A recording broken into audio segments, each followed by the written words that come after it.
Hi hi hello ನಮಸ್ಕಾರ ಎಲ್ಲರಿಗೂ nature spirit 9 ಆಟ್ Kannada tarot card ರೀಡಿಂಗಿಗೆ welcome. ಇವತ್ತು ನಾವು ತಗೋತಾ ಇರುವಂತಹ ರೀಡಿಂಗ್ ಯಾವುದಪ್ಪ ಅಂದ್ರೆ ಶ್ರೀ ಕೃಷ್ಣ ಜನ್ಮಾಷ್ಟಮಿಯ ಪ್ರಯುಕ್ತವಾಗಿ ಕೃಷ್ಣ ನಿಮಗೋಸ್ಕರವಾಗಿ ಏನು ಸಂದೇಶವನ್ನ ಕೊಡ್ತಾ ಇದ್ದಾರೆ ಅನ್ನೋದನ್ನ ತಗೋತಾ ಇದ್ದೀನಿ. ಮತ್ತೆ ಯೂನಿವರ್ಸಿನ ಎಲ್ಲರಿಗೂ ಕೂಡ ಮತ್ತು ನಮ್ಮ ಚಾನಲಿನ ವ್ಯೂವರ್ಸ್ಗಳು ಮತ್ತು ಸಬ್ಸ್ಕ್ರೈಬರ್ಸ್ಗಳಿಗೂ ಕೂಡ ಶ್ರೀ ಕೃಷ್ಣ ಜನ್ಮಾಷ್ಟಮಿಯ ಪ್ರಯುಕ್ತವಾಗಿ ಶುಭಾಶಯಗಳನ್ನ ನೇಚರ್ ಸ್ಪಿರಿಟ್ 9 ಅಟ್ ಕನ್ನಡ ಚಾನಲಿನ ಪರವಾಗಿ ಹೇಳ್ತಾ ಇದ್ದೇವೆ. ಓಕೆ, ಸೊ ಹಾಗೇನೆ ಶ್ರೀ ಕೃಷ್ಣ ಜನ್ಮಾಷ್ಟಮಿ ಅನ್ನುವಂತಹದ್ದು ಎಲ್ಲರಿಗೂ ಕೃಷ್ಣ ಅಂದ್ರೆ ತುಂಬಾ ಪ್ರಿಯವಾಗಿರುವಂತಹ ಒಂದು ದೇವರು. ಮತ್ತೆ ಅವತಾರಗಳಲ್ಲಿ ಶ್ರೀ ಕೃಷ್ಣ ಬಹಳಷ್ಟು ಸುರದ್ರೂಪಿಯಾಗಿರುವಂತಹ ದೇವರು ಕೂಡ ಹೌದು. ಮತ್ತೆ ಶ್ರೀ ಕೃಷ್ಣ ಹಲವಾರು ಸಂದೇಶಗಳನ್ನ ಕೊಟ್ಟಿದ್ದಾನೆ, ಬಹಳಷ್ಟು ಅರ್ಥಪೂರ್ಣವಾದಂತಹ ಮತ್ತು ಬದುಕಿನಲ್ಲಿ ನಮಗೆ ಅಗತ್ಯವಾದಂತಹ ಕೆಲವು ಸಂದೇಶಗಳನ್ನ ಕೂಡ ಕೃಷ್ಣರವರು ನಮಗೆ ಕೊಟ್ಟಿದ್ದಾರೆ. ಆ ಸಂದೇಶಗಳನ್ನ ಕೇಳಿದ್ರೆ ಅಥವಾ ಆ ಸಂದೇಶಗಳನ್ನ ಓದ್ತಾ ಇದ್ರೇನೆ ಎಷ್ಟೋ ಮನಸ್ಸಿಗೆ ಆನಂದ ಮತ್ತು ಶಾಂತಿಯೂ ಕೂಡ ದೊರಕುವಂತಹದ್ದು ಇರತ್ತೆ. ಅಂತಹ ಒಂದು ದೇವರ ಜನ್ಮಾಷ್ಟಮಿಯ ದಿನದಂದು ನಾವು ವಿಶೇಷವಾದಂತಹ ರೀಡಿಂಗ್ ಅನ್ನ ಶ್ರೀ ಕೃಷ್ಣ ಕಾರ್ಡಿನ ಮೂಲಕವಾಗಿಯೇ ಮಾಡೋಣ. ಓಕೆ, ಸೊ ಅದು ಅಲ್ದಿರ ನಿಮಗೆ ರೀಡಿಂಗ್ ಗಳನ್ನ ನೋಡೋದಕ್ಕೆ ಮುಂಚಿತವಾಗಿ ಆಪ್ಷನ್ಸ್ ಅನ್ನ ಸೆಲೆಕ್ಟ್ ಮಾಡ್ಕೊಳ್ಳಿ ಅಂತ ಹೇಳ್ತಾ ಇದ್ದೆ. ಆಪ್ಷನ್ಸ್ ಗಳು ಕೂಡ ಕೃಷ್ಣನಿಗೆ ಅತಿ ಮುಖ್ಯವಾದಂತಹ ಅಥವಾ ಅತಿ ಪ್ರಿಯವಾದಂತಹ ವಸ್ತುಗಳನ್ನೇ ಆಯ್ಕೆಯಾಗಿ ಕೊಟ್ಟಿದ್ದೇನೆ. ನವಿಲುಗರಿಯನ್ನ ನೀವು ಆಯ್ಕೆ ಮಾಡ್ಕೊಂಡ್ರೆ ಅದು ಫೈಲ್ ನಂಬರ್ 1 ಆಗಿರತ್ತೆ. ಕೊಳಲನ್ನ ನೀವು ಆಯ್ಕೆ ಮಾಡ್ಕೊಂಡ್ರೆ ಅದು ಫೈಲ್ ನಂಬರ್ 2 ಆಗಿರುತ್ತೆ. ಈ ಎರಡೂ ಕೂಡ ಕೃಷ್ಣನಿಗೆ ತುಂಬಾ ಪ್ರಿಯವಾಗಿರುವಂತಹದ್ದೇ. ನಾವು ಕೃಷ್ಣನನ್ನ ಯಾವ ಇಮೇಜ್ ನಲ್ಲಿ ನೋಡಿದ್ರು ಕೂಡ ಅಥವಾ ಎಲ್ಲೇ ನೋಡಿದ್ರು ಕೂಡ ನವಿಲುಗರಿ ಮತ್ತೆ ಕೊಳಲು ಎರಡೂ ಕೂಡ ಇದ್ದೇ ಇರುತ್ತೆ. ಸೊ ಆ ಕಾರಣಗಳಿಗೋಸ್ಕರವಾಗಿ ಈ ಎರಡು ಅಮೂಲ್ಯವಾದಂತಹ ಮತ್ತು ಪವಿತ್ರವಾದಂತಹ ದೇವರಿಗೆ ಪ್ರಿಯವಾದಂತಹ ಎರಡು ವಸ್ತುಗಳನ್ನೇ ನಾನು ನಿಮಗೋಸ್ಕರವಾಗಿ ಆಯ್ಕೆಗಳಾಗಿ ಕೊಟ್ಟಿದ್ದೇನೆ. ಓಕೆ, ಸೊ ಆಯ್ಕೆಯನ್ನ ಮಾಡ್ಕೊಳ್ಳುವಾಗ ಬಹಳ ಕಾನ್ಸಂಟ್ರೇಷನ್ ಇಂದ ಆಯ್ಕೆಯನ್ನ ಮಾಡ್ಕೊಳ್ಳಿ. ನಿಮಗೊಂದು ಸಂದೇಶವನ್ನ, ಒಂದು ಡೈರೆಕ್ಟ್ ಆದಂತಹ ಸಂದೇಶವನ್ನ ಜನ್ಮಾಷ್ಟಮಿಯ ದಿನ ಕೊಡ್ತಾ ಇದ್ದಾರೆ ಅಂದ್ರೆ ನಿಮ್ಮಂತಹ ಭಾಗ್ಯಶಾಲಿಗಳು ಬೇರೆ ಯಾರಾದ್ರೂ ಇದ್ದಾರಾ? ಇಲ್ಲ ತಾನೆ. ಸೊ ಯಾತಕ್ಕೋಸ್ಕರವಾಗಿ ಅಂದ್ರೆ ನಾವು ಸ್ಪಿರಿಟ್ಸ್ ಗಳನ್ನ ನಂಬಿ ನಾವು ರೀಡಿಂಗ್ ಗಳನ್ನ ಮಾಡ್ತಿರ್ತೀವಿ. ಅದೇ ಸ್ಪಿರಿಟ್ಸ್ ಗಳನ್ನ ನಂಬಿ ನೀವು ರೀಡಿಂಗ್ ಅನ್ನ ನೋಡ್ತಾ ಇರ್ತೀರಾ. ಏನ್ ಹೇಳಿರ್ಬೋದು, ಶ್ರೀ ಕೃಷ್ಣರವರು ನಮಗೆ ಒಂದು ಸಂದೇಶವನ್ನ ಕೊಡ್ತಾ ಇದ್ದಾರೆ ಅಂದ್ರೆ ಯಾವ ಸಂದೇಶವನ್ನ ಕೊಡ್ತಾ ಇರಬಹುದು ಅನ್ನುವಂತಹ ಸಂಪೂರ್ಣವಾದ ಕ್ಯೂರಿಯಾಸಿಟಿ ನಿಮ್ಮಲ್ಲಿ ಖಂಡಿತವಾಗಿಯೂ ಇರುತ್ತೆ. ಆ ಕ್ಯೂರಿಯಾಸಿಟಿ ನನಗೆ ಕೂಡ ಇದೆ. ಸೊ ಜನ್ಮಾಷ್ಟಮಿಯ ಪ್ರಯುಕ್ತವಾಗಿ ಶ್ರೀಕೃಷ್ಣರವರ ಸಂದೇಶದಲ್ಲಿ ಫೈಲ್ ನಂಬರ್ 1 ಅವರಿಗೂ ಮತ್ತು ಫೈಲ್ ನಂಬರ್ 2 ಅವರಿಗೂ ಯಾವ ಸಂದೇಶವನ್ನ ಕೊಡ್ತಾ ಇದ್ದಾರೆ ಅನ್ನೋದನ್ನ ನೋಡ್ತಾ ಹೋಗೋಣ. ಹಾಗೇನೆ ಡಿಸ್ಕ್ರಿಪ್ಷನ್ ಬಾಕ್ಸ್ ನಲ್ಲಿ ಪ್ರತಿ ಫೈಲ್ನ ಟೈಮಿಂಗ್ಸ್ ಅನ್ನ ಕ್ಲಿಯರ್ ಆಗಿಯೇ ಮೆನ್ಷನ್ ಮಾಡಿರ್ತೀನಿ. ನೀವು ಯಾವ ಫೈಲ್ ಅನ್ನ ಸೆಲೆಕ್ಟ್ ಮಾಡ್ಕೊಂಡಿರ್ತೀರೋ ಆ ಫೈಲ್ನ ಟೈಮಿಂಗ್ಸ್ ಅನ್ನ ನೋಡಿ ಸ್ಕಿಪ್ ಆಗಿ ನಿಮ್ಮ ರೀಡಿಂಗ್ಸ್ ಗಳನ್ನ ನೀವು ತಗೋಬಹುದಾಗಿರತ್ತೆ. ಓಕೆ, ರೀಡಿಂಗ್ ಅನ್ನ ಶುರು ಮಾಡೋಣ. Okay, let start. ಸ್ಪಿರಿಟ್ಸ್, ಯಾರೆಲ್ಲ ನವಿಲುಗರಿಯನ್ನ ಆಯ್ಕೆ ಮಾಡ್ಕೊಂಡಿದ್ದೀರೋ, ಸೊ ಪವಿತ್ರವಾದಂತಹ ಶ್ರೀಕೃಷ್ಣನಿಗೆ ಅತ್ಯಂತ ಪ್ರಿಯವಾದ ಮತ್ತು ಪವಿತ್ರವಾದಂತಹ ಕೆಲವೊಂದು ವಸ್ತುಗಳಲ್ಲಿ ನವಿಲುಗರಿಯೂ ಕೂಡ ಅತ್ಯಂತ ಪ್ರಿಯ. ಅದರಲ್ಲಂತೂ ನವಿಲುಗರಿ ಅನ್ನೋದು ಕೃಷ್ಣನ ತಲೆಯ ಮೇಲೆಯೇ ಒಂದು ಅಲಂಕಾರಿಕ ವಸ್ತುವಾಗಿ ತುಂಬಾ ಕಳೆಯನ್ನ ಕೊಡುವಂತಹ ಒಂದು ಅಮೂಲ್ಯವಾದ ಒಂದು ಪವಿತ್ರವಾದಂತಹ ವಸ್ತು. ಆ ಒಂದು ನವಿಲುಗರಿಯನ್ನ ಯಾರೆಲ್ಲ ಸೆಲೆಕ್ಟ್ ಮಾಡ್ಕೊಂಡಿದ್ದೀರೋ ಅವರಿಗೆ ಶ್ರೀ ಕೃಷ್ಣ ಕಾರ್ಡಿನ ಮೂಲಕ ಯಾವ ಸಂದೇಶವನ್ನ ಕೊಡ್ತಾ ಇದ್ದಾರೆ ಅನ್ನೋದನ್ನ ನೋಡ್ತಾ ಹೋಗೋಣ. ಸೊ ಸ್ಪಿರಿಟ್ಸ್, ಕೃಷ್ಣ ಸಂದೇಶ ಏನಿದೆ ಸ್ಪಿರಿಟ್ಸ್? ಪ್ಲೀಸ್ ಹೆಲ್ಪ್ ಮಾಡಿ ಸ್ಪಿರಿಟ್ಸ್. ಒಂದು ಕಾರ್ಡ್ ನಿಮ್ಗೆ ಬಂತು. ಓಕೆ, ಒಂದು ಶಫ್ಲಿಂಗ್ ಕಾರ್ಡ್ ಬಂದಿದೆ. ನೆಕ್ಸ್ಟ್ ಯಾವ ಕಾರ್ಡ್ ಬರ್ತಾ ಇದೆ ಅನ್ನೋದನ್ನ ನೋಡೋಣ. ಓಕೆ, ಯಾವ ಸಂದೇಶವನ್ನ ಈ ಜನ್ಮಾಷ್ಟಮಿಯ ಪ್ರಯುಕ್ತವಾಗಿ ಫೈಲ್ ನಂಬರ್ 1 ಅವರಿಗೆ ಕೊಡ್ತಾ ಇದ್ದಾರೆ? ಎರಡನೇ ಕಾರ್ಡು ಕೂಡ ಬಂತು. ಸೊ ನೆಕ್ಸ್ಟ್ ಬಹಳ ಅಮೂಲ್ಯವಾದಂತಹ, ಬಹಳ ಪವರ್ಫುಲ್ ಆದಂತಹ ಒಂದು ಇನ್ಫಾರ್ಮೇಶನ್ ಅನ್ನ ಜನ್ಮಾಷ್ಟಮಿಯ ದಿನವಾಗಿ ಶ್ರೀಕೃಷ್ಣರವರು ಕೊಡ್ತಾ ಇದ್ದಾರೆ. Okay,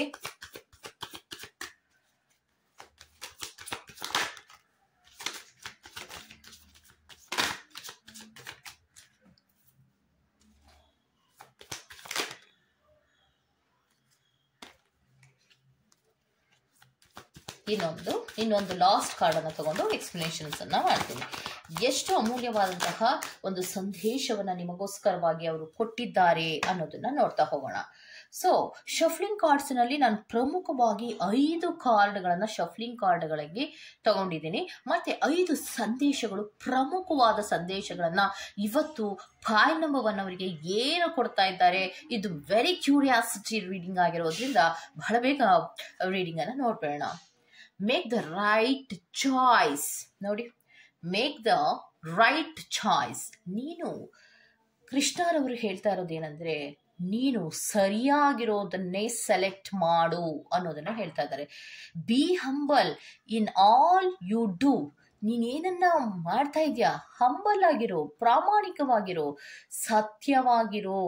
B humble. ಓಕೆ. ಮತ್ತೆ ಇನ್ನೊಂದೇನಂದ್ರೆ, vanity breeds sickness, make the right choices. So be humble ಆಗಿ ನಾವು ಯಾವಾಗಲೂ ಕೂಡ ಇರಬೇಕಾಗತ್ತೆ. ಯಾಕಂದ್ರೆ ನಾವ್ ಏನೇ ಸಿಚುಯೇಷನ್ಸ್ಗಳು ಆಗ್ಬೇಕಂದ್ರೂ ಕೂಡ ನಾವು ಕರೆಕ್ಟ್ ಆದಂತಹ ಚಾಯ್ಸ್ಗಳನ್ನ ಮಾತ್ರವೇ ಮಾಡಬೇಕು. ಇಲ್ಲ ಅಂದ್ರೆ ನಿಮಗೆ ತೊಂದರೆಗಳು ಆಗೋದಿಕ್ಕೆ ನೀವೇ ಕಾರಣಕರ್ತರಾಗ್ತೀರಾ ಅಲ್ವಾ. ಯಾಕಂದ್ರೆ ಸರಿಯಾದ ಸಮಯದಲ್ಲಿ ಸರಿಯಾದ ಆಯ್ಕೆಯನ್ನ ನೀವು ಅಥವಾ ಸರಿಯಾದ ಡಿಸಿಷನ್ಸ್ ಅನ್ನ ನೀವು ಮಾಡ್ಲಿಲ್ಲ ಅಂದ್ರೆ, ಅಥವಾ ಒಬ್ಬ ವ್ಯಕ್ತಿ ನಿಮ್ಮನ್ನ ನಂಬಿರ್ತಾರೆ, ಅಥವಾ ಒಂದು ಸಿಚುಯೇಷನ್ಸ್ ಗಳಲ್ಲಿ ಯಾವುದೋ ಒಂದು ವ್ಯಕ್ತಿ ನಿಮ್ಮನ್ನ ನಂಬಿರ್ತಾರೆ ಅಂದ್ರೆ, ಆ ವ್ಯಕ್ತಿಗೆ ನೀವು ಹಂಬಲ್ ಆಗಿಲ್ಲ ಅಂದ್ರೆ ಹೇಗೆ ಸಾಧ್ಯ? ಬಿ ಹಂಬಲ್ ಅಲ್ವಾ. ಸೊ ಇದಕ್ಕೊಂದು ಈ ಚಿತ್ರವನ್ನು ನೀವು ಕರೆಕ್ಟ್ ಆಗಿ ನೋಡಿದ್ರ, ಇಲ್ಲಿ ಶ್ರೀಕೃಷ್ಣರವರು ಇರ್ತಾರೆ. ಓಕೆನಾ. ಇಲ್ಲಿ ದುರ್ಯೋಧನ, ಇಲ್ಲಿ ಅರ್ಜುನ. ಸೊ ಇದರ ಸಿಚುಯೇಷನ್ಸ್ ಏನು ಅಂದ್ರೆ, ಮಹಾಭಾರತದ ಯುದ್ಧದಲ್ಲಿ, ಕುರುಕ್ಷೇತ್ರ ಯುದ್ಧದಲ್ಲಿ ಸಹಾಯವನ್ನ ಕೇಳೋದಕ್ಕೆ ಹೋಗಿದಂತಹ ಈ ಇಬ್ಬರು ವ್ಯಕ್ತಿಗಳು, ದುರ್ಯೋಧನ ಮತ್ತೆ ಅರ್ಜುನ, ಇವರಿಬ್ರು ಕೂಡ ಶ್ರೀಕೃಷ್ಣನ ಸಹಾಯವನ್ನ ಹರಸಿ ಹೊರಟವರು ಇವರಿಬ್ರು. ಆದ್ರೆ ಶ್ರೀಕೃಷ್ಣನನ್ನ ಮೊದಲು ಭೇಟಿಯಾದಂತಹ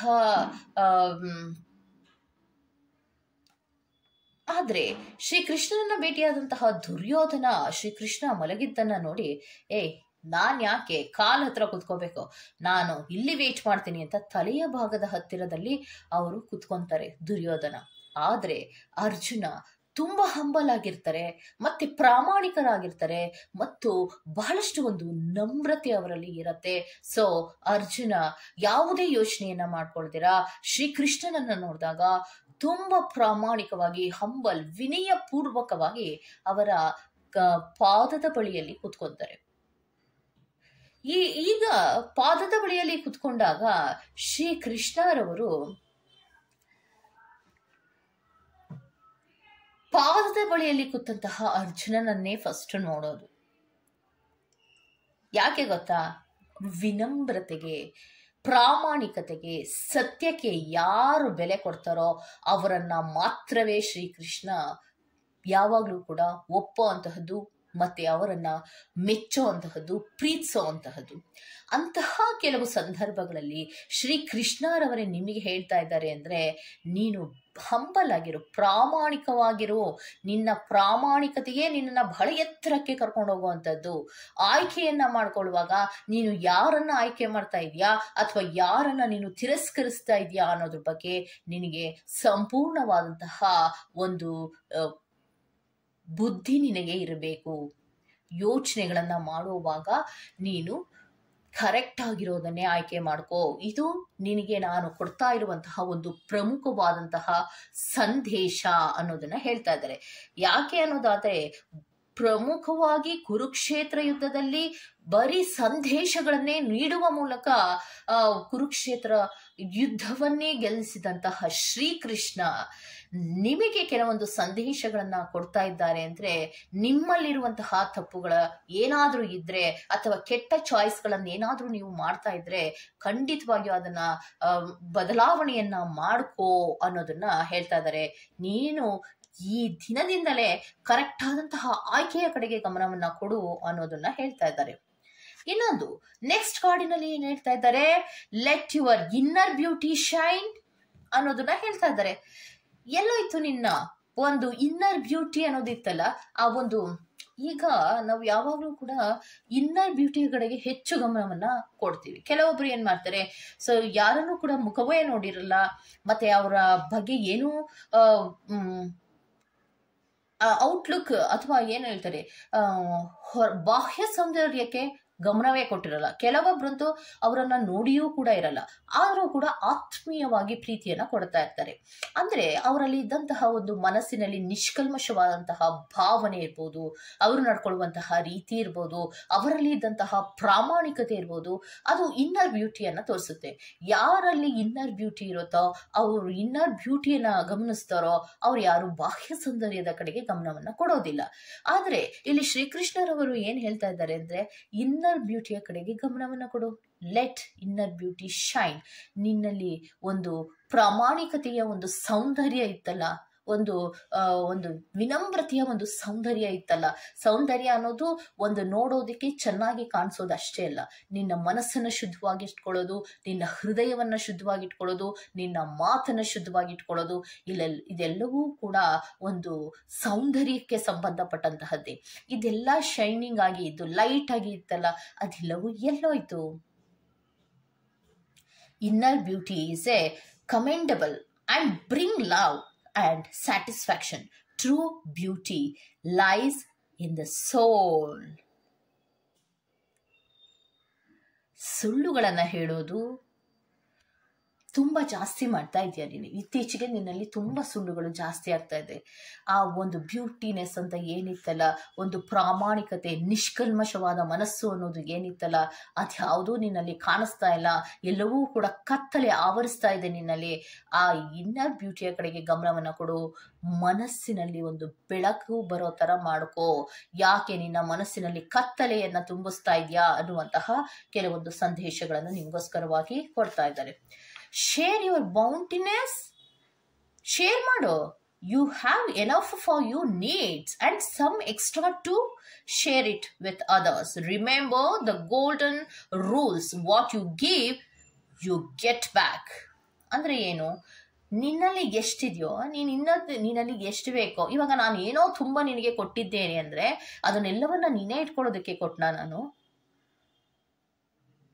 ಎಲ್ಲವನ್ನೂ ನಿನಗೆ ಇಟ್ಕೊಳ್ಳೋದಕ್ಕೆ ಕೊಟ್ಟಿದ್ದೀನ? ನಾನು ನಿನ್ನಲ್ಲಿ ಎಷ್ಟಿದೆಯೋ, ನಾನು ಎಷ್ಟನ್ನ ಮನಃಪೂರ್ವಕವಾಗಿ ಕೈ ತುಂಬ ನಾನು ನಿನಗೆ ಕೊಟ್ಟಿದ್ದೇನೋ, ಅದರಲ್ಲಿ ನಿನಗೆ ಎಷ್ಟು ಬೇಕೋ ಅಷ್ಟನ್ನ ಇಟ್ಕೊಂಡು ಮಿಕ್ಕವರಿಗೂ ಕೂಡ ನೀನು ಯಾಕೆ ಕೊಡಬಾರ್ದು? ಯಾಕೆ ನೀನು ಕೊಡಬಾರ್ದು? ನೋಡಿ, ಶ್ರೀಕೃಷ್ಣನೇ ತನಗೆ ಎಷ್ಟು ಬೇಕೋ ಅಷ್ಟನ್ನ ಇಟ್ಕೊಂಡು ಮಿಕ್ಕವರಿಗೆ ದಾನದ ರೂಪದಲ್ಲಿ ಕೊಡುವಾಗ ನಿನಗೆ ಎಷ್ಟು ಬೇಕೋ ಅಷ್ಟು ಇಟ್ಕೊಂಡು ನೀನ್ ಏಕೆ ಇನ್ನೊಬ್ಬರಿಗೆ ಕೊಡ್ತಾ ಇಲ್ಲ? ದಾನ, ಧರ್ಮ, ಈ ಒಂದು ಪವಿತ್ರತೆಯ ಕೆಲವು ಕೆಲಸಗಳನ್ನ ಯಾಕೆ ಮರೆತು ನೀನು ಇರ್ತಾ ಇದೆಯಾ? ಗೋಲ್ಡನ್ ಆದಂತಹ ರೂಲ್ಸ್ ಏನು? What you give you get back. ಏನು ಗೋಲ್ಡನ್ ರೂಲ್ಸ್ ಇರೋದು? ರೂಲ್ಸ್ ಅಂದ್ರೆ ಏನು? ನೀನ್ ಏನನ್ನ ಕೊಡ್ತೀಯೋ ನಿನ್ಗೆ ಅದೇ ವಾಪಸ್ ಬರುವಂತಹದ್ದು. ನೀನು ನಾನು ಕೊಟ್ಟಿದ್ದೆಲ್ಲವನ್ನ ನಿನ್ನಲ್ಲಿಯೇ ಇಟ್ಕೊಂಡು ನನ್ನ ಹತ್ರ ಇಲ್ಲ ಅನ್ನುವಂತಹ ಮಾತುಗಳನ್ನ ಯಾಕೆ ಆಡ್ತಾ ಇದ್ಯಾ? ಇದರಿಂದ ನಿನಗೆ ಏನು ಉಪಯೋಗ? ನಿನ್ನಲ್ಲಿ ದಾನ ಧರ್ಮ ಮಾಡುವಂತಹ ಶಕ್ತಿ ನಾನು ನಿನಗೆ ಕೊಟ್ಟಿರುವಾಗ ನೀನು ಅದೆಲ್ಲವನ್ನ ನಿನ್ನಲ್ಲಿಯೇ ಇಟ್ಕೊಂಡು ಯಾವುದನ್ನು ಶೇರ್ ಮಾಡ್ದಿರಾ, ಯಾವ ಪುಣ್ಯಗಳನ್ನು ನೀನು ಪಡ್ಕೊಳ್ದಿರಾ, ಅದು ಹೇಗೆ ಇದೆಯಾ ನೀನು ಅನ್ನೋದನ್ನ ಹೇಳ್ತಾ ಇದ್ದಾರೆ. Next, ask for God's grace and help. ನೀನು ಆಸ್ಕ್ ಫಾರ್ ಗಾಡ್ಸ್ ಗ್ರೇಸ್. ನಿನ್ನಲ್ಲಿ ಒಂದು ಗ್ರೇಸ್ ಬರಬೇಕು. When it trouble ask for help. ನಿನಗೆ ಯಾವಾಗ ಒಂದು ಕಷ್ಟಗಳು ಬರುತ್ತೋ ಆಗ ದೇವರನ್ನ ಸಹಾಯವನ್ನ ಕೇಳ್ತೀಯ. The necessary help will come to you. ನಿನಗೆ ಯಾವಾಗ ಕಷ್ಟ ಬೇಕೋ ಆಗ ದೇವರನ್ನ ಕೇಳ್ತೀಯ, ದೇವರಿಂದ ಸಹಾಯವನ್ನ ಪಡ್ಕೋತೀಯ. ಅದೇ ರೀತಿ ನಾನ್ ಹೇಳ್ತಾ ಇದ್ದೀನಿ ನಿನಗೆ, ಯಾರಿಗೋ ಕಷ್ಟದಲ್ಲಿ ಇದ್ದಾರೆ ಅಂದ್ರೆ ನಿನಗೆಷ್ಟು ಬೇಕೋ ಅಷ್ಟನ್ನ ಇಟ್ಕೊಂಡು ನೀನು ಸಹಾಯವನ್ನ ಮಾಡಬಹುದಲ್ವಾ? ಆ ಕೆಲಸವನ್ನ ನೀನು ಯಾಕೆ ಮಾಡ್ತಾ ಇಲ್ಲ? ಆಯ್ತು, ನನ್ನಲ್ಲಿ ಬಹಳಷ್ಟು ಶಕ್ತಿ ಇದೆ, ನನ್ನಲ್ಲಿ ಎಲ್ಲವನ್ನ ಕೊಡುವಂತಹ ಸಾಮರ್ಥ್ಯ ನನ್ನಲ್ಲಿ ಇದೆ. ನೀನು ತುಂಬಾ ಬಡವಿ ಅಥವಾ ಬಡವ, ನೀನು ನನ್ನ ಹತ್ರ ಬಂದು ಕೇಳ್ಕೊಂಡಾಗ ನನ್ನ ಹತ್ರ ಏನೂ ಇಲ್ಲ, ನಾನೇನು ನಿನಗೆ ಕೊಡೋದಿಲ್ಲ, ನಾನು ಶೂನ್ಯ ಅಂತ ನಾನೇ ಕೂತ್ಕೊಂಡ್ರೆ ನಿನ್ನನ್ನ ಕಾಪಾಡೋರು ಯಾರಿರ್ತಾರೆ? ಆಗೋದಿಲ್ಲ ಅಲ್ವಾ? ಸೊ ನನ್ನಲ್ಲಿ ಏನಿದೆಯೋ ಅದನ್ನ ನಿನಗೆ ನಾನು ಕರುಣಿಸ್ತೀನಿ ಅಂದ್ಮೇಲೆ ನಿನ್ನಲ್ಲಿ ಏನಿದೆಯೋ ನಿನ್ನನ್ನು ಯಾರು ನಂಬಿದ್ದಾರೋ ಅವರಿಗೆ ಯಾಕೆ ನೀನು ಕೊಡಬಾರದು, ಅಥವಾ ಯಾರು ಕಷ್ಟದಲ್ಲಿದ್ದಾರೋ ಅವರಿಗೆ ಯಾಕೆ ನೀನು ಸಹಾಯವನ್ನ ಮಾಡಬಾರ್ದು ಅನ್ನುವಂತಹ ಮಾಹಿತಿಯನ್ನ ನಿಮ್ಗೆ ಕೊಡ್ತಾ ಇದ್ದಾರೆ. ನ್ಯೂ ಬಿಗ್ನಿಂಗ್, ಹೊಸದಾದ ರೀತಿಯಲ್ಲಿ ಬರುವಂತಹ ಪ್ರಯತ್ನವನ್ನ ಮಾಡು. Let go of old.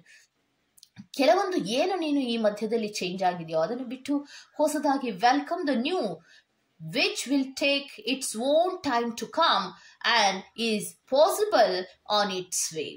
Possible on its way ಅನ್ನುವಂತಹ ರೀತಿಯಲ್ಲಿ ಹೊಸ ಮನುಷ್ಯನಾಗಿ ಬದಲಾಗು. ಇಷ್ಟೇ ನಾನು ನಿನಗೆ ಹೇಳೋದು. ಶ್ರೀ ಕೃಷ್ಣ ಜನ್ಮಾಷ್ಟಮಿಯ ಪ್ರಯುಕ್ತವಾಗಿ ನಾನೇ ಶ್ರೀ ಕೃಷ್ಣನಾಗಿ ಶ್ರೀ ಕೃಷ್ಣ ಕಾರ್ಡಿನ ಮೂಲಕವಾಗಿಯೇ ನಿನಗೆ ನಾನು ಕೊಡ್ತಾ ಇರುವಂತಹ ಅಥವಾ ನಿಮಗೆ ನಾನು ಕೊಡ್ತಾ ಇರುವಂತಹ ಸಂದೇಶ ಏನಂದ್ರೆ, ನೀನು ಕರೆಕ್ಟ್ ಆದಂತಹ ದಾರಿಯಲ್ಲೇ ಇರಬೇಕು, ಪ್ರಾಮಾಣಿಕವಾಗಿಯೇ ಇರಬೇಕು. ಇನ್ನೊಂದು, ನಿನ್ನಲ್ಲಿ ಇನ್ನರ್ ಬ್ಯೂಟಿ ಅನ್ನೋದಷ್ಟನ್ನೇ ನಾವು ನೋಡೋದು. ನೀನು ಮನಸ್ಸು ಶುದ್ಧವಾಗಿದ್ಯಾ ಇಲ್ವಾ, ನೀನ್ ಪ್ರಾಮಾಣಿಕವಾಗಿದ್ಯಾ ಅಥವಾ ಇಲ್ವಾ, ಸುಳ್ಳನ್ನೇ ಹೇಳ್ತಾ ಜೀವನ ಮಾಡ್ತಾ ಇದ್ಯಾ, ಇದನ್ನೆಲ್ಲವನ್ನು ನಾವು ಗಮನಿಸ್ತೀವಿ. ಯಾಕೆ ಅಂದ್ರೆ ನಿನಗೆ ನಾನು ಕೈ ತುಂಬ ಕೊಟ್ಟಿದ್ದು ಬರೀ ನಿನಗೋಸ್ಕರವೇ ಅಲ್ಲ. ನೀನು ಅದೇ ಒಂದನ್ನ ಇಟ್ಕೊಂಡು ದಾನಗಳನ್ನ ಮಾಡುವ ಮೂಲಕ ಪುಣ್ಯವನ್ನ ಸಂಪಾದಿಸ್ಲಿ ಅಂತ ನಾನು ನಿನಗೆ ಕೊಟ್ಟಿದ್ದು. ಅದನ್ನ ನಿನ್ನಲ್ಲಿಯೇ ಇಟ್ಕೊಂಡು ಸುಳ್ಳುಗಳನ್ನ ಹೇಳ್ಕೊಂಡು ಮುಂದೆ ಹೋಗ್ತಾ ಇದೆಯಾ. ಸೊ ಹಾಗಿದೆ ಅಂದಮೇಲೆ ನೀನ್ ಏನನ್ನೂ ಮಾಡಲ್ಲ ಅಂದ್ಮೇಲೆ ನೀನು ಕಷ್ಟದಲ್ಲಿ ಬಂದಾಗ ನಾನು ನಿನಗೆ ಕರುಣೆಯನ್ನ ತೋರಿಸ್ಬೇಕು, ಹೌದಲ್ವಾ? ನೀನು ನನಗೆ ಹೆಲ್ಪ್ ಅನ್ನ ಕೇಳ್ತೀಯಾ, ನಾನು ನಿನಗೆ ಸಹಾಯವನ್ನ ಮಾಡ್ಬೇಕು. ಆದ್ರೆ ನೀನೇನು ಮಾಡಿದ್ಯಾ ಅನ್ನುವಂತಹ ಪ್ರಶ್ನೆಯನ್ನ ನಾನೇ ನಿನಗೆ ಕೇಳಿದ್ರೆ ನೀನ್ ಅದಕ್ಕೆ ಉತ್ತರವನ್ನ ಏನ್ ಕೊಡ್ತೀಯಾ? ಸೊ ಆ ರೀತಿ ನಾನು ಕೇಳ್ದೆ ಅಥವಾ ಆ ರೀತಿ ನಾನು ತಟಸ್ಥವಾದೆ ಅಂದ್ರೆ ನಿನ್ನ ಜೀವನದಲ್ಲಿ ಯಾವುದೇ ರೀತಿಯ ಬೆಳವಣಿಗೆ ಅನ್ನೋದು ಇರೋದಿಲ್ಲ. ಸೊ ಅದಕ್ಕೋಸ್ಕರವಾಗಿ ನೀನು ಬದಲಾವಣೆಯಾಗು. ಇವತ್ತಿನಿಂದಲೇ ಹೊಸ ಮನುಷ್ಯರಾಗಿ ಬದಲಾವಣೆಯಾಗು. ಕೆಲವೊಂದು ಚಾಯ್ಸ್ಗಳನ್ನ ಮಾಡುವಾಗ ಅಥವಾ ಕೆಲವೊಂದು ಆಯ್ಕೆಗಳನ್ನ ಮಾಡುವಾಗ ನಾನು ಯಾವುದನ್ನ ಆಯ್ಕೆ ಮಾಡ್ತಾ ಇದ್ದೀನಿ, ಎಲ್ಲವನ್ನ ಗಮನಿಸಿಯೇ ಆಯ್ಕೆಯನ್ನ ಮಾಡು. ಯಾಕೆ ಅಂದ್ರೆ ನಿನ್ನ ಈ ಆಯ್ಕೆಯೇ ಮುಂದೆ ನಿನಗೆ ಒಂದು ಪ್ರತಿಫಲವನ್ನ ನೀಡುವಂಥದ್ದು. ಈಗೇನು ನೀನು ಯೂನಿವರ್ಸಿಟಿಗೆ ಕೊಡ್ತಾ ಇದೆಯಾ, ಈಗೇನು ನಾನು ಇಷ್ಟು ಬಾರಿ ನಿನಗೆ ಕೆಲವೊಂದು ಸಂದೇಶಗಳನ್ನ, ಕೆಲವು ರೀತಿಯ ಗೈಡೆನ್ಸ್ ಅನ್ನ ನಾನು ನಿನಗೆ ಕೊಡ್ತಾನೆ ಇದ್ದೀನಿ, ಕೆಲವೊಬ್ಬರ ಮೂಲಕವಾಗಿ ನಾನು ನಿನಗೆ ಹೇಳಿಸ್ತಾನೆ ಇದ್ದೀನಿ. ಇದು ಬರೀ ಗೈಡೆನ್ಸಿನ ಮೂಲಕವಾಗಿ ಅಲ್ಲ, ಕೆಲವೊಂದು ವಿಚಾರಗಳಲ್ಲಿಯೂ ಕೂಡ ನಿನಗೆ ನಾನು ಮತ್ತೆ ಮತ್ತೆ ಮತ್ತೆ ಮತ್ತೆ ರಿವೈಂಡ್ ಮಾಡಿ ನಿನಗೆ ಸರಿ ಇಲ್ಲ ಅನ್ನೋದನ್ನ ಹೇಳ್ತಾ ಇದ್ದೀನಿ.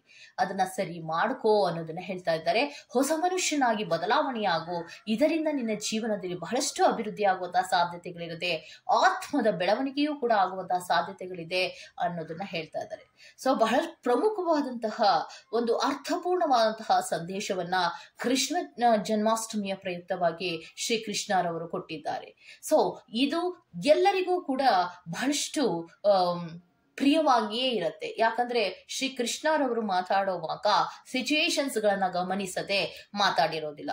ನಿಮ್ಮ ಸಿಚುಯೇಷನ್ಸ್ ಗಳನ್ನ ಯಾರು ಕರೆಕ್ಟ್ ಆಗಿ ಹೌದು ಈ ಸಿಚುಯೇಷನ್ಸ್ ಗಳಲ್ಲಿ ನಾನು ಕೂಡ ಇದ್ದೇನೆ ಅನ್ನುವಂತಹ ಯೋಚನೆಗಳನ್ನ ಮಾಡಿ ತಾಳ್ಮೆಯಿಂದ ನಿರ್ಧಾರಗಳನ್ನ ಮಾಡ್ತಿರೋ ಅಂತಹವರಿಗೆ ಖಂಡಿತವಾಗಿಯೂ ದೇವರ ಸಪೋರ್ಟ್ ಅನ್ನೋದು ಖಂಡಿತವಾಗಿಯೂ ಇರತ್ತೆ. ಸಂದೇಶಗಳನ್ನ ಕೊಟ್ಟ ತದನಂತರದಲ್ಲಿ ನಿಮ್ಗೆ ರಿಮೈಂಡಿಂಗ್ ಕಾಲ್, ಅವೇಕನಿಂಗ್ ಅನ್ನ ಕೊಟ್ಟ ತದನಂತರದಲ್ಲಿಯೂ ನೀವು ತಪ್ಪುಗಳನ್ನ ಮಾಡಿದ್ರೆ ನಿಮ್ಮ ಯಾವುದೇ ಸಮಸ್ಯೆಗಳಿಗೂ ಕೂಡ ನೀವು ಧೈರ್ಯವಾಗಿ ಹೋಗಿ ದೇವರ ಹತ್ರ ನಿಲ್ಲೋದಕ್ಕೂ ಸಾಧ್ಯ ಇಲ್ಲ. ನಿಂತ್ರೆ ಆ ಕೆಲವೊಂದು ಸಮಸ್ಯೆಗಳಲ್ಲಿ ತಟಸ್ಥವಾದಾಗ ನಿಮ್ಮ ಪರಿಸ್ಥಿತಿ ಏನು ಅನ್ನೋದನ್ನ ನೋಡ್ಕೋಬೇಕಾಗತ್ತೆ. ಸೊ ಅದಕ್ಕೋಸ್ಕರವಾಗಿ ಏನೆಲ್ಲ ತಪ್ಪುಗಳಾಗಿರುತ್ತೋ ಅಥವಾ ಏನೆಲ್ಲ ಆಯ್ಕೆಗಳನ್ನ ಮಾಡುವಾಗ ವ್ಯತ್ಯಾಸಗಳನ್ನ ಮಾಡಿರ್ತೀರೋ ಅದನ್ನೆಲ್ಲವನ್ನ ಸರಿಪಡಿಸಿಕೊಂಡು ಜೀವನದಲ್ಲಿ ಆತ್ಮದ ಬೆಳವಣಿಗೆಯನ್ನ ಮಾಡಿ. ಯಾವಾಗಲೂ ಕೂಡ ದೈಹಿಕವಾಗಿ ಬೆಳವಣಿಗೆ ಆಗೋದು ಅದು ಸರ್ವೇ ಸಾಮಾನ್ಯ, ಆದ್ರೆ ಆತ್ಮದ ಬೆಳವಣಿಗೆಯು ಅತಿ ಮುಖ್ಯ. ಪಾಪ ಪುಣ್ಯಗಳ ಒಂದು ಬ್ಯಾಂಕ್ ಬ್ಯಾಲೆನ್ಸಿನಲ್ಲಿ ನೀವು ಹೇಗೆ ಒಂದು ಹಣವನ್ನ ನನ್ನ ಸುರಕ್ಷತೆಗೋಸ್ಕರ ಇಟ್ಕೋಬೇಕು ಅನ್ನೋದು ಇದೆಲ್ಲವೂ ಕೂಡ ಕ್ಷಣಿಕ.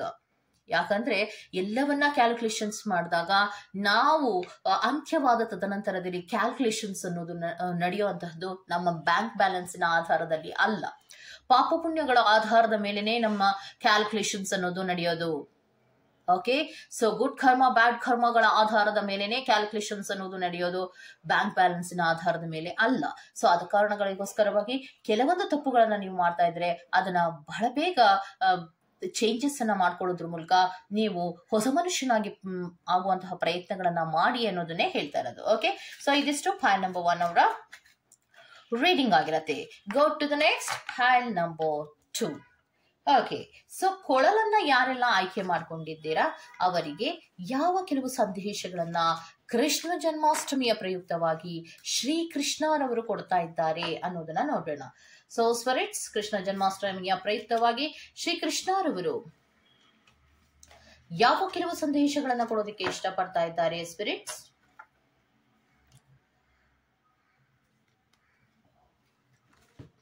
One second. Okay. Cards ಅನ್ನ shuffle ಮಾಡೋಣ. Okay. Very good. So,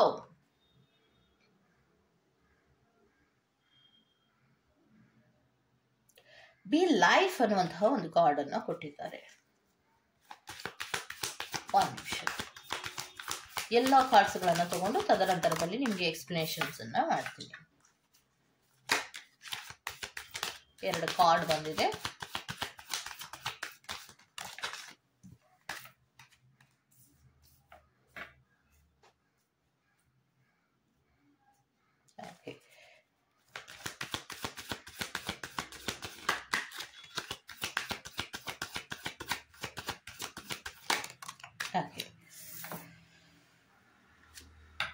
ಐದು ಕಾರ್ಡ್ಗಳು.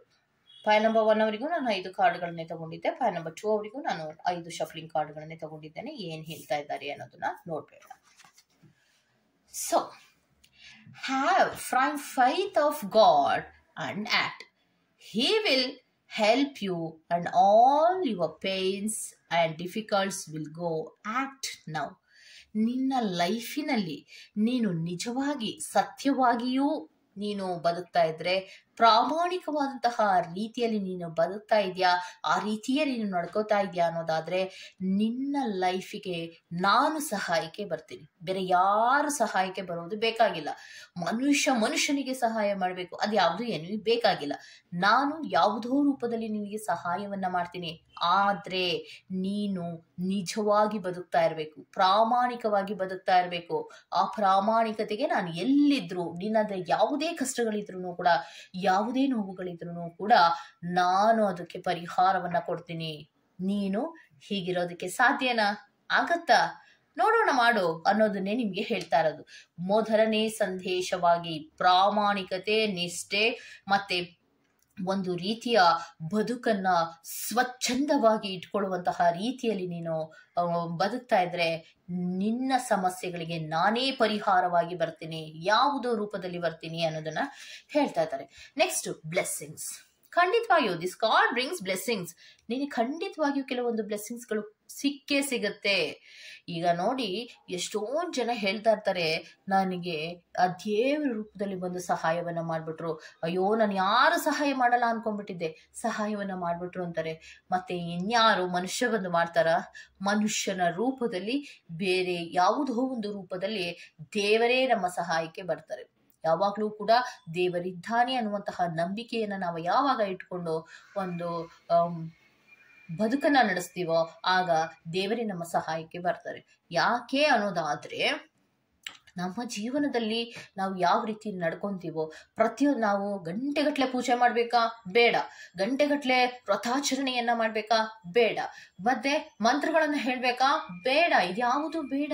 ನಿನ್ನ ಏನು ಕೆಲಸವನ್ನ ಮಾಡ್ತೀಯೋ ಅದನ್ನ ದೇವರ ಕೆಲಸ ಅಂತ ಮಾಡು ಅಷ್ಟೇ. ನೀನ್ ಯಾವುದೇ ಕೆಲಸವನ್ನ ಮಾಡ್ತಾ ಇರೋ ಅದೆಲ್ಲವೂ ಕೂಡ ನಾನು ಮನಃಪೂರ್ವಕವಾಗಿ ಮಾಡ್ತಾ ಇದ್ದೀನಿ. ನಿನ್ನ ನಡವಳಿಕೆಗಳು ಅಷ್ಟೇ, ಯಾವುದೇ ತಪ್ಪಿಲ್ಲದ ರೀತಿಯಲ್ಲಿ ಇದ್ರೆ ಖಂಡಿತವಾಗಿಯೂ ನಾನು ನಿನ್ನ ಸಹಾಯಕ್ಕೆ ಬಂದೇ ಬರ್ತೀನಿ. ಅದನ್ನ ಆ ರೀತಿ ನೀನು ಬದುಕುವಂತಹ ಪ್ರಯತ್ನಗಳನ್ನ ಮಾಡು. ಆ ರೀತಿ ಯಾರೆಲ್ಲ ಬದುಕ್ತಾ ಇದ್ದಾರೋ ಖಂಡಿತವಾಗಿಯೂ ನಾನು ಕೃಷ್ಣ ಜನ್ಮಾಷ್ಟಮಿಯ ದಿನದಿಂದ ಅವರಿಗೆ ಬ್ಲೆಸ್ಸಿಂಗ್ಸ್ ಗಳನ್ನ ಕೊಡ್ತಾ ಇದ್ದೇನೆ ಅನ್ನೋದನ್ನ ಕೂಡ ಹೇಳ್ತಾ ಇದ್ದಾರೆ. Next, don't provoke negativity. Don't provoke. ಯಾವುದೇ ಕಾರಣಕ್ಕೂ ಕೂಡ ಪ್ರವೋಕ್ ಅನ್ನ ಮಾಡಬಾರ್ದು, ನೆಗೆಟಿವಿಟಿಯ ಕಡೆಗೆ ಪ್ರವೋಕ್ ಮಾಡಬಾರ್ದು. ಸೊ ಯಾರನ್ನು do not invite negativity by doing saying wrong things. ಯಾವತ್ತೂ ಕೂಡ ನಕಾರಾತ್ಮಕವಾದಂತಹ ರೀತಿಯಲ್ಲಿ ಯಾರನ್ನು ಕೂಡ ಪ್ರವೋಕ್ ಮಾಡಬಾರ್ದು, ಯಾರಿಗೂ ಕೂಡ ಕೆಟ್ಟದ್ದನ್ನ ಬಯಸಬಾರ್ದು, ಯಾರಿಗೂ ಮೋಸವನ್ನ ಮಾಡಬಾರ್ದು, ಯಾರಿಗೂ ಸುಳ್ಳನ್ನ ಹೇಳ್ಬಾರ್ದು. ಪ್ರವೋಕನ್ನ ಮಾಡಬೇಡ. ಕೆಲವೊಬ್ರು ಏನ್ ಮಾಡ್ತಿರ್ತಾರೆ ಅಂದ್ರೆ, ಇದು ನಮ್ಮ ಅನುಭವದಲ್ಲಿ ನಮ್ಮ ಜೀವನದಲ್ಲೇ ನಾವು ನೋಡಿರೋ ಪ್ರಕಾರ ಒಬ್ಬ ವ್ಯಕ್ತಿ ಸುಳ್ಳನ್ನ ಹೇಳಿ ಹೇಳಿ ಹೇಳಿ ಹೇಳಿ ಹೇಳಿ ಅದೆಷ್ಟು ಸುಳ್ಳಿನ ಮೂಟೆಗಳನ್ನ ಹೊತ್ಕೊಂತಾ ಇದ್ದಾರೋ ಗೊತ್ತಿಲ್ಲ. ನೋಡ್ತಾ ಇದ್ದಂಗೆ ಸುಳ್ಳನ್ನ ಹೇಳ್ತಾ ಇದ್ದಾರೆ ಅನ್ನೋದು ಗೊತ್ತಾಗ್ತಾ ಇದ್ರು ಕೂಡ ಆ ವ್ಯಕ್ತಿ ತನ್ನ ರಕ್ಷಣೆಗೋಸ್ಕರವಾಗಿ ಬಹಳಷ್ಟು ಸುಳ್ಳುಗಳನ್ನು ಹೇಳ್ತಾರೆ. ಇಡೀ ಒಂದು ಫ್ಯಾಮಿಲಿಯನ್ನೇ ಒಂದು ಡಿಸ್ಟ್ರಾಯ್ ಮಾಡುವಂತಹ ಹಂತದಲ್ಲಿ ಇದ್ದಾರೆ. ಅದು ನಾವು ಲೋಕಾರೂಢಿಯಾಗಿ ಏನೆಲ್ಲ ನಾವು ನೋಡ್ತಾ ಇರ್ತೀವೋ ಆ ತರಹದ ಒಂದು ಫ್ಯಾಮಿಲಿಯೂ ಕೂಡ ಇದೆ. ಡೆಸ್ಟ್ರಾಯ್, ಇಡೀ ಒಂದು ಫ್ಯಾಮಿಲಿಯನ್ನೇ ಡೆಸ್ಟ್ರಾಯ್ ಮಾಡ್ತಾ ಇರೋದು ಬರೀ ಸುಳ್ಳು, ಬಾಯ್ ಬಿಟ್ರೆ ಸುಳ್ಳು ಹೇಳುವಂತಹ ವ್ಯಕ್ತಿ ನಾವೇ ಖುದ್ದಾಗಿ ನೋಡ್ತಾ ಇದ್ದೇವೆ. ಅದೇ ಹೇಗೆ ಸಾಧ್ಯ, ಅವರು ಆ ರೀತಿ ಮಾಡೋದಕ್ಕೆ ಹೇಗೆ ಸಾಧ್ಯ ಅನ್ನೋದೇ ನಮ್ಗೆ ಅರ್ಥ ಆಗದೆ ಇಲ್ಲದೆ ಇರುವಂತಹದ್ದು. ಯಾಕೆಂದ್ರೆ ನೀವು ಮಾಡ್ತಾ ಇರುವಂತಹದ್ದು ಸುಳ್ಳು, ಅದು ತಪ್ಪು ಅಂತ ನಾವು ಐಡೆಂಟಿಫೈ ಮಾಡಿ ಹೇಳಿದ್ರು ಕೂಡ ಕೆಲವೊಮ್ಮೆ ಅದನ್ನ ತಿದ್ಕೊಳ್ಳದೆ ಇರುವಂತಹ ಜನರೇ ಬೇಕಾದಷ್ಟು ಜನ ಇದ್ದಾರೆ. ಒಂದು ಸಿಚುಯೇಷನ್ಸ್ ಗಳನ್ನ ನೋಡಿ, ಸಾಮಾನ್ಯವಾಗಿ ನಮ್ಮ ಪ್ರಕಾರವಾಗಿ ಸಾಮಾನ್ಯವಾಗಿ ನಮ್ಮ ಎದುರಿಗೆ ಯಾರಾದ್ರೂ ಸುಳ್ಳೋ ಅಥವಾ ಯಾವ್ದಾದ್ರು ತಪ್ಪನ್ನ ಮಾಡ್ತಾ ಇದ್ರೆ ನಿರ್ದಾಕ್ಷಿಣ್ಯವಾಗಿ ನಾವಂತೂ ಹೇಳ್ತೀವಿ, ಇದು ತಪ್ಪು, ಇದು ನೀನ್ ಮಾಡ್ತಾ ಇರೋದು ಸುಳ್ಳು, ಇದನ್ನ ಹೇಳ್ಬಿಟ್ಟಿರ್ತೀವಿ. ಸೊ ಅದು ಏನಾಗತ್ತೆ ಅನ್ನೋದಾದ್ರೆ ಅವ್ರಿಗೆ ಏನ್ ಅನ್ಸುತ್ತೆ, ಸೊ ಇವ್ರು ಸರಿ ಇಲ್ಲ ಅನ್ನುವಂತಹ ಭಾವನೆಗಳು ಬರುತ್ತೆ. ಅದು ಆ ರೀತಿ ಅಲ್ಲ. ನಾವು ನೋಡಿದ್ದನ್ನ ನೋಡಿರೋ ತರನೇ ನಾವು ಹೇಳ್ಬೇಕಾಗತ್ತೆ. ಅಂತಹ ನಾವು ನೋಡಿರೋ ತರ ಹೇಳಲಿಲ್ಲ ಅಂದ್ರೆ ಆ ವ್ಯಕ್ತಿ ಯಾರೋ ಸುಳ್ಳು ಹೇಳ್ತಾ ಇದ್ದಾರೆ, ಆ ವ್ಯಕ್ತಿಯಿಂದ ಯಾರಿಗೋ ನೋವಾಗ್ತಾ ಇದೆ, ಆ ವ್ಯಕ್ತಿ ಹೇಳ್ತಾ ಇರೋ ಸುಳ್ಳು, ಆ ವ್ಯಕ್ತಿ ಎಲ್ಲವನ್ನೂ ಸುಳ್ಳು ಹೇಳ್ತಾ ಇದ್ದಾರೆ ಅಂತ ನಿಮಗೆ ಗೊತ್ತಿದ್ದು ನೀವು ಅದು ಇಲ್ಲ ಅವ್ರು ಸುಳ್ಳೇ ಹೇಳಿಲ್ಲ ಅಂದ್ರೆ ಇದು ಕೂಡ ನೆಗೆಟಿವಿಟಿಯ ಪ್ರವೋಕೇ ಆಗಿರತ್ತೆ. ಸೊ ಯಾಕೆ ಅಂದ್ರೆ ಆ ವ್ಯಕ್ತಿ ಕೆಟ್ಟ ದಾರಿಯಲ್ಲಿ ಹೋಗ್ತಾ ಇರ್ತಾರೆ. ಕೆಟ್ಟ ದಾರಿಯನ್ನು ನೋಡಿ ಹೌದು ನೀನ್ ಸರಿ ಅಂತ ಹೇಳ್ಬಾರ್ದು. It's a provoke, negativity provoke. ನಾನು ಎಕ್ಸಾಂಪಲ್ ಕೊಡ್ತಾ ಇರೋದು ಇದು ಒಂದು ನೆಗೆಟಿವಿಟಿ ಪ್ರವೋಕ್. ಯಾರೋ ಒಂದು ತಪ್ಪನ್ನ ಮಾಡಿದ್ದಾರೆ, ಯಾರೋ ಒಂದು ಸುಳ್ಳನ್ನು ಹೇಳ್ತಾ ಇದ್ದಾರೆ, ಇನ್ನೊಬ್ಬ ವ್ಯಕ್ತಿ ಅಳ್ತಾ ಇದ್ದಾನೆ, ಇನ್ನೊಬ್ಬ ವ್ಯಕ್ತಿಗೆ ಅದು ಸಮಸ್ಯೆ ಆಗ್ತಾ ಇದೆ ಅಂದ್ರೆ ಅದು ನಿಮ್ಮ ಹತ್ರ ಸತ್ಯವನ್ನ ಹೇಳುವಂತಹ ಟೈಮ್ ಬಂದಾಗ ನೀವನ್ನ ಸುಳ್ಳು ಹೇಳ್ಬಿಟ್ರೆ ಅದು ನೆಗೆಟಿವಿಟಿಯ ಪ್ರವೋಕೇ ಆಗಿರತ್ತೆ. Is it right? ಸೊ ಒಬ್ಬ ವ್ಯಕ್ತಿಗೆ ಮಾತಾಡುವಂತಹ ಒಂದು ಟೈಮ್ ಬರುತ್ತೆ. ಈಗ ಫಾರ್ ಎಕ್ಸಾಂಪಲ್ ಒಂದು ಫ್ಯಾಮಿಲಿ ಇರುತ್ತೆ ಅಂತ ಇಟ್ಕೊಳ್ಳಿ. ಒಂದು ಫ್ಯಾಮಿಲಿಯೋ ಅಥವಾ ಒಂದು ವರ್ಕ್ ಪ್ಲೇಸಿನಲ್ಲಿಯೋ ಎಲ್ಲೋ ಇರ್ತೀವಿ ಅಂತ ಇಟ್ಕೊಳ್ಳಿ. ಏನೋ ಒಂದು ಮಾತುಕತೆ ಬರ್ತಾ ಇರುತ್ತೆ. ಒಬ್ಬ ವ್ಯಕ್ತಿ ತುಂಬಾ ಸುಳ್ಳು, ಇನ್ನೊಬ್ಬ ವ್ಯಕ್ತಿ ಪ್ರಾಮಾಣಿಕವಾಗಿರ್ತಾರೆ ಅಥವಾ ಆ ವ್ಯಕ್ತಿಗೆ ನಿಜ ಗೊತ್ತಿರುತ್ತೆ. ಆ ವ್ಯಕ್ತಿ ಏನ್ ಹೇಳ್ತಾರೆ, ಸುಳ್ಳು ಹೇಳ್ತಾ ಇದ್ದಾರೆ ಅಂತ ಹೇಳಿದಾಗ ಇನ್ನ ಮಿಕ್ಕಿದವರಿಗೆ ಹೌದಾ ಬೇರೆಯವ್ರ ಹತ್ರ ಹೇಳ್ಸು ನೋಡೋಣ ಅಂತ ಹೇಳ್ತಾರೆ. ಬೇರೆಯವ್ರ ಹತ್ರ ಹೇಳ್ಸು ನೋಡೋಣ ಅಂದಾಗ ಅಲ್ಲಿ ಯಾರ್ಯಾರನ್ನ ಸ್ಪಿರಿಟ್ಸ್ಗಳು ಆಯ್ಕೆ ಮಾಡ್ಕೊಂಡಿರ್ತಾರೋ ಆ ವ್ಯಕ್ತಿಗಳು ನಿಜವನ್ನೇ ಹೇಳ್ಬೇಕು. ಯಾಕೆ ಅಂದ್ರೆ ನಿನಗೆ ಆ ಅವಕಾಶವನ್ನ ಕೊಟ್ಟಿದ್ದೇನೆ, ನೀನು ಸತ್ಯವನ್ನ ಹೇಳು ಅಂದಾಗ ಯಾರು ಸತ್ಯವನ್ನ ಹೇಳದೆ ಸುಮ್ಮನೆ ಕೂತಿರ್ತಾರೋ ಅಥವಾ ಸತ್ಯವನ್ನ ಹೇಳುವ ಜಾಗದಲ್ಲಿ ಯಾರು ಸುಳ್ಳನ್ನ ಹೇಳ್ತಾರೋ ಅವರೆಲ್ಲರೂ ಕೂಡ ನಿಮ್ಮ ಕೆಲವು ಸಮಸ್ಯೆಗಳಿಗೆ ನೀವೇ ಬೀಜ ಬಿತ್ತಿದ ಹಾಗೆ. ಅರ್ಥ ಆಗ್ತಾ ಇದೆಯಾ? ಯಾರಿಗೆ ಸತ್ಯವನ್ನ ಹೇಳುವ ಟೈಮು ಬರುತ್ತೋ, ಯಾರನ್ನ ರಕ್ಷಣೆ ಮಾಡು ಅಂತ ನಿಮ್ಗೆ ದೇವರು ಹೇಳಿರ್ತಾರೋ ಅಂತಹ ಸಂದರ್ಭದಲ್ಲಿ ಕೆಲವೊಬ್ರು ಮಾತೇ ಆಡಲ್ಲ. ಕೆಲವೊಬ್ರು ಮಾತಾಡಿದ್ರೆ ತಪ್ಪು ಮಾಡಿದ ವ್ಯಕ್ತಿಯನ್ನೇ ಸಪೋರ್ಟ್ ಮಾಡ್ಕೊಂಡು ಮಾತಾಡ್ತಿರ್ತಾರೆ. ಇದು ಕೂಡ ನಿಮ್ಮ ಕಾಲ್ ಮೇಲೆ ನೀವೇ ಕಲ್ಲು ಹಾಕೊಂಡಿರೋ ತರ. ಈ ತರನೂ ಕೂಡ ಮಾಡ್ಬೋದು. ಬಿಕಾಸ್ ಇದು ನೆಗೆಟಿವಿಟಿ ಪ್ರವೋಕ್. ಆ ವ್ಯಕ್ತಿ ಯಾರೇ ಆಗಿರ್ಲಿ, ನೀವು ಆ ವ್ಯಕ್ತಿ ಸುಳ್ಳ, ಆ ವ್ಯಕ್ತಿ ನಡ್ಕೋತಾ ಇರೋದು ತಪ್ಪ, ಅದನ್ನ ನಾವು ನಿರ್ದಾಕ್ಷಿಣ್ಯವಾಗಿ ಹೇಳ್ಬೇಕು. ಅದರಿಂದ ನಿಮ್ಗೆ ಎಷ್ಟು ನಷ್ಟವೋ ಎಷ್ಟು ಲಾಭವೋ ಅದಲ್ಲ. ನೀವು ಸತ್ಯವನ್ನ ಯಾವತ್ತೂ ಕೂಡ ದುಡ್ಡಿನಿಂದ ಅಳೆಯೋದಕ್ಕೆ ಸಾಧ್ಯವೇ ಇಲ್ಲ. ಸತ್ಯ ಹೇಳು ಅಂತ ಬಂದಾಗ ಸತ್ಯವನ್ನ ಪ್ರಾಮಾಣಿಕವಾಗಿ ಹೇಳಿ ನಿಮ್ಮನ್ನ ನೀವು ರಕ್ಷಣೆ ಮಾಡ್ಕೊಳ್ಳೋದ್ರ ಜೊತೆಗೆ ಸತ್ಯವನ್ನ ಎತ್ತಿ ಹಿಡಿಯುವ ಪ್ರಯತ್ನಗಳನ್ನ ನಾವು ಮಾಡಬೇಕು. ಯಾಕಂದ್ರೆ ನಾವ್ ಯಾರು ಕೂಡ ಶಾಶ್ವತವಲ್ಲ. ನೀರಿನ ಗುಳ್ಳೆ ಇದ್ದ ಹಾಗೆ. ಇವತ್ತು ನೀರಿನ ಗುಳ್ಳೆ ಕ್ರಿಯೇಟ್ ಮಾಡಿರುವಂತಹ ದೇವರು, ನಮ್ಮನ್ನ ನೀರಿನ ಗುಳ್ಳೆಯಂತೆ ನಮ್ಮನ್ನ ಭೂಮಿಗೆ ಬಿಟ್ಟಿರುವ ದೇವರು ಯಾವಾಗ ಬೇಕಾದ್ರೂ ಒಡೆದಾಕ್ಬಹುದು. ಅಂತಹ ಒಂದು ಜೀವನವನ್ನು ಸಾಗಿಸ್ತಾ ಇರುವಂತಹ ನಾವು ಸತ್ಯದಲ್ಲಿಯೇ ಇರುವಂದಾಗ ಸತ್ಯದಲ್ಲಿಯೇ ಹೆಚ್ಚಾಗಿ ಇರುವಂತಹ ಪ್ರಯತ್ನಗಳನ್ನು ಮಾಡಬೇಕಾಗತ್ತೆ. ಅಂತಹದ್ದೇ ಡು ನಾಟ್ ಪ್ರವೋಕ್ ನೆಗೆಟಿವಿಟಿ, ಯಾವಾಗಲೂ ಕೂಡ ನೆಗೆಟಿವಿಟಿಗೆ ಪ್ರವೋಕ್ ಮಾಡಬಾರ್ದು ಅನ್ನೋದನ್ನ ಹೇಳ್ತಾ ಇದ್ದಾರೆ. ನೆಕ್ಸ್ಟ್ ಇನ್ನೊಂದು ಅಂದರೆ presence of mind. Presence of mind ಇರಬೇಕು. ನಾನು ಹೇಗಿರಬೇಕು, ಏನು ಮಾತಾಡಬೇಕು, ಹೇಗಿದ್ರೆ ಏನು ತೊಂದರೆ ಆಗತ್ತೆ, ಪ್ರೆಸೆನ್ಸ್ ಆಫ್ ಮೈಂಡ್ ಅದು. ಈಗ ಇದರಲ್ಲಿ ಕೃಷ್ಣನನ್ನೇ ನಾವು ಗಮನಿಸೋಣ. ಕೃಷ್ಣನಿಗೆ ಬಹಳ ಶಕ್ತಿ ಇತ್ತು ಅಲ್ವಾ, ಏನೂ ಇಲ್ಲ, ಅವ್ರಿಗೇನು ಮಾಡೋಕ್ಕಾಗಲ್ಲ ಅನ್ನೋದಲ್ಲ, ಎಲ್ಲವೂ ಕೂಡ ಇತ್ತು. ಆದರೂ ಕೂಡ ಯಾಕೆ ಸೈಲೆಂಟ್ ಆಗಿರ್ತಾ ಇದ್ರು? ದುರ್ಯೋಧನ ಬಂದಾಗಲೂ ಬಹಳ ಸೈಲೆಂಟಾಗಿ ಮಾತಾಡ್ತಿದ್ರು, ಅರ್ಜುನ ಬಂದಾಗಲೂ ಬಹಳ ಸೈಲೆಂಟಾಗಿ ಇರ್ತಾ ಇದ್ರು.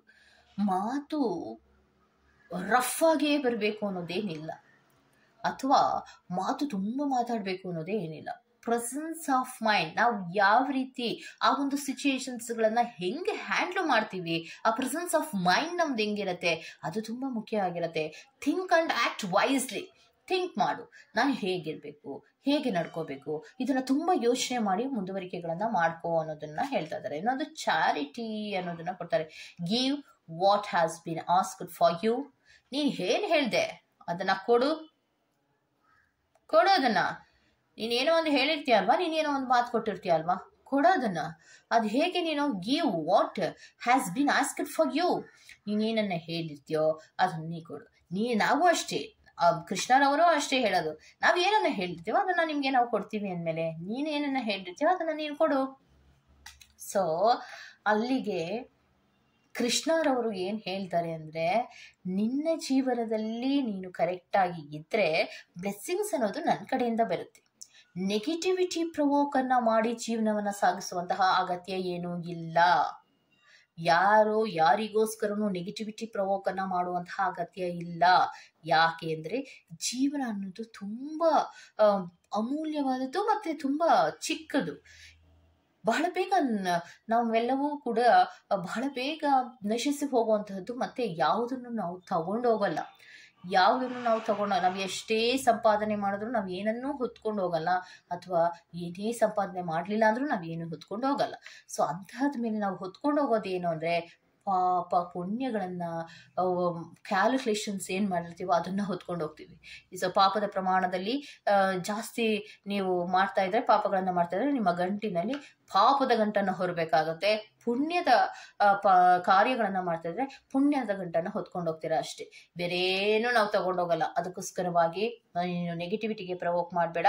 ಪ್ರೆಸೆನ್ಸ್ ಆಫ್ ಮೈಂಡ್, ಸಿಚುಯೇಷನ್ಸ್ಗಳಲ್ಲಿ ಪ್ರೆಸೆನ್ಸ್ ಆಫ್ ಮೈಂಡ್ ನಿನ್ನ ಹತ್ರ ಇರಲಿ, ಅದನ್ನು ಮಾಡು. ನೀನೇನು ಹೇಳಿದ್ಯೋ ಆ ಕೆಲಸಗಳನ್ನು ಮಾಡ್ತಾ ಇರು. ನೀನೇನು ಹೇಳಿದ್ಯೋ ಕರೆಕ್ಟಾಗಿ ಆ ಕೆಲಸಗಳನ್ನು ಮಾಡಿದ್ರೆ ನಿನ್ನ ಸಹಾಯಕ್ಕೆ ನಾನೇ ಬರ್ತೀನಿ ಅನ್ನೋದನ್ನು ಹೇಳ್ತಾ ಇದ್ದೀನಿ. ಎಷ್ಟು ಪ್ರಮುಖವಾದಂತಹ ಅಮೂಲ್ಯವಾದಂತಹ ಒಂದು ರೀಡಿಂಗ್ ಅನ್ನ ಕೊಟ್ಟಿದ್ದಾರೆ ಅಂದ್ರೆ ಮೈ ಜುಮ್ಮೆನಿಸುವಂತಹ ರೀಡಿಂಗ್ ಅಂತಾನೆ ಹೇಳ್ಬೇಕು. ಯಾರೆಲ್ಲ ಸ್ಪಿರಿಚುಯಾಲಿಟಿಯನ್ನ ನಂಬ್ತಿರೋ, ಯಾರೆಲ್ಲ ಸ್ಪಿರಿಚುಯಾಲಿಟಿಯ ಕಡೆಗೆ ಗಮನವನ್ನ ಕೊಡ್ತಾ ಇರ್ತಿರೋ, ಇದೆಲ್ಲವೂ ಕೂಡ ಈ ಎಲ್ಲ ಮಾತುಗಳು ಕೂಡ ಮೈ ನವಿರೇಳಿಸುವಂತಹ ಮಾತುಗಳೇ ಆಗಿರತ್ತೆ. ಯಾಕಂದ್ರೆ ಇಷ್ಟೊಂದು ಭಾವಪೂರ್ಣವಾಗಿ ಅರ್ಥಪೂರ್ಣವಾಗಿ ಕೆಲವೊಂದು ಮಾತುಗಳನ್ನು, ಕೆಲವೊಂದು ಸಂದೇಶಗಳನ್ನು ನಿಮಗೆ ಕೊಟ್ಟಿದ್ದಾರೆ. ಈ ತರಹದ ಸಂದೇಶಗಳು ನಿಮ್ಗೆ ಇಷ್ಟ ಆಗಿದೆ ದಯವಿಟ್ಟು ಸಬ್ಸ್ಕ್ರೈಬ್ ಮಾಡಿ, ಪಕ್ಕದಲ್ಲೇ ಇರುವಂತಹ ಬೆಲ್ ಐಕಾನ್ ಅನ್ನು ಪ್ರೆಸ್ ಮಾಡಿ. ನಾನು ನಿಮ್ಮನ್ನು ಮತ್ತೊಂದು ರೀಡಿಂಗ್ಗಳಲ್ಲಿ ಸಿಗ್ತೀನಿ ಅಂತ ಹೇಳ್ತಾ ಅಲ್ಲಿವರೆಗೂ ಚೆಕಿಂಗ್, ಬಾಯ್.